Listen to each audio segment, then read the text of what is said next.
বেশিরভাগ মানুষ তালাক দিয়ে এসে এরপরে চোখের পানি ফেলে, এসে বলে হুজুর দিয়ে ফেলেছি এখন কি করব। আপনি যদি 3টা তালাক দিয়ে শেষ করে থাকেন তাহলে সেক্ষেত্রে আপনার স্ত্রীর সাথে আপনার সংসার করার সুযোগ যদি নষ্ট করেন, গোটা পৃথিবীর সব হুজুর একসাথে হয়ে মক্কা মদিনার ইমাম সাহেব যদি একসাথে হন, আপনাকে আপনার স্ত্রীর সাথে সংসার করার সুযোগ দিতে পারেন না। কারণ ব্যাপারটা হলো ছুরি মারার মতো। আমার পেটে ছুরি মেরে দিলেন, এরপর আপনি জিহ্বা কামড়াচ্ছেন, আফসোস করছেন। আফসোস আপনি করতে পারেন, আমি আর জীবিত হয়ে যাব না।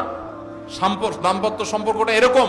এজন্য খবরদার, রাগের মাথায় যদি ডিসিশন নেন যে তার সাথে আমি সংসার করব না, তখন স্ত্রীকে কিছু বলবেন না। আমি যদি এজন্য বলি, রাগ উঠেছে, পারলে একটা ধাক্কা দিলেন, একটা বকা দিলেন, একটা ভালো কথা বলে বকা দিলেন, গালিগালাজ না, পারলে একটা চিমটি দিলেন।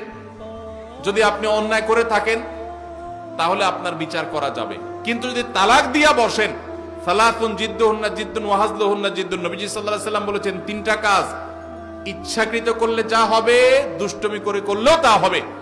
আমাদের দেশে বিভিন্ন জায়গায় এক সময় ছিল, এখন আছে কিনা জানি না, অনেক এলাকা প্রশাসনের অনেক ভাইয়েরা তারা বড় বড় সাইনবোর্ড লাগায় রাখছে, রাগের মাথায় তালাক দিলে তালাক হয় না। দেখছেন আপনারা এই সাইনবোর্ড? কেউ দুর্ভাগ্য হয় নাই কারণ এরকম সাইনবোর্ড অনেক জায়গায় আছে। আমাদের দুর্ভাগ্য যে আমাদের ফতোয়া অনেক সময় আমাদের প্রশাসন অনেক বাইরেই দিয়ে দেয়, রাগের মাথায় তালাক দিলে নাকি তালাক হয় না। তালাক কি মানুষ মহব্বত করতে করতে দেয়? স্ত্রীর সাথে মহব্বত, ভালোবাসা, আতিশয্যে তালাক দিয়ে দেয়?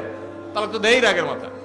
তবে শরীয়ত বলে রাগের মাথায় আপনি ব্যালেন্স হারিয়ে তালাক দিয়ে পরে আফসোস যেন করতে না হয়, এই জন্য আপনাকে সবর করতে হবে। তালাক দেওয়ার ডিসিশন নিয়েছেন, স্ত্রীর একটা মাসিক পার হওয়ার পর্যন্ত অপেক্ষা করতে হবে। আসলোয়ার মুখ দিয়ে তালাক বলে দিলেন, জি না। তালাক দেওয়ার নিয়ম শুনেন, যেভাবে তালাক দিলে আবারও ফেরত নিতে পারবেন কখনো চাইলে, সেটা সুযোগ কখন হবে।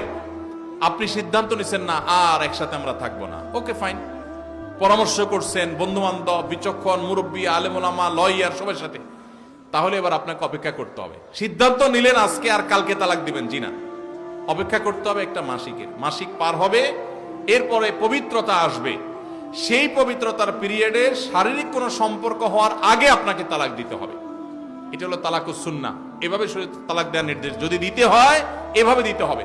কেন শরীয়ত এতগুলো স্টেপ অবলম্বন করছে জানেন?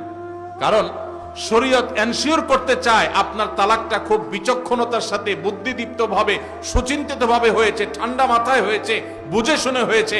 আপনি এটা অ্যাবনর্মাল হয়ে মেজাজ হারিয়ে আপনি মাথা গরম করে দিয়ে ফেলেননি। এটা নিশ্চিত করবার জন্য এতগুলো সময়, এতগুলো স্টেপ নিয়েছে যে একটা মাসিকের পিরিয়ড পার হওয়ার পরও স্বামী স্ত্রী একে অন্যের প্রতি যথেষ্ট আকৃষ্ট হওয়ার কারণ থাকা সত্ত্বেও সেই শারীরিক সম্পর্ক করার আগে আপনি তালাক দিচ্ছেন, মানে হলো যথেষ্ট যৌক্তিকতা আছে এবং আপনি খুব কনভিন্স হয়ে বুঝে শুনে তালাক দিচ্ছেন।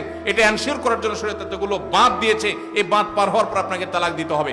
আমাদের দেশে 1000-এর ভিতরে 999 জন মানুষ তালাক দেওয়ার